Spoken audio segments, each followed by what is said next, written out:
आताची मोठी बातमी मुंबईतून येत आहे। मुंबईच्या गेटवे ऑफ इंडिया जवळ समुद्रात आज 2 बोटींचा भीषण अपघात झालाय। या अपघातात एक प्रवासी बोट उलटली आहे। ही बोट प्रवाशांना घेऊन एलिफंटाला जात होती। प्राथमिक माहितीनुसार या घटनेत आतापर्यंत 3 प्रवाशांचा मृत्यू झालाय।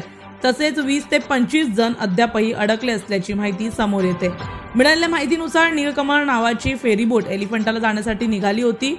उरण जवळ कारंजा पोहोचताच 2 बोटींची धडक झाली। यामध्ये नीलकमल ही बोट उलटली। या बोटीत अंदाजे 30 ते 35 प्रवासी असल्याचं सांगण्यात येत आहे। त्याचबरोबर या ठिकाणी एक जेट स्की जी आहे ती बोट जाऊन या बोटला आढळली आणि त्यानंतर हा भीषण अपघात झाला। बुडालेल्या अनेक प्रवाशांना त्वरित बाहेर काढून प्राथमिक उपचार दिले गेले आहेत। तसेच त्यांना CPR देण्यात आलेला आहे। मदत कार्य वेगाने सुरू असून जखमी प्रवाशांना वैद्यकीय सेवेसाठी जवळच्या रुग्णालयात दाखल करण्यात आले। त्याचबरोबर यामध्ये 3 प्रवाशांचा अद्यापही मृत्यू झाल्याची माहिती जी आहे ती समोर येत आहे, तर इतर अनेक प्रवासी यामध्ये अडकलेले आहेत।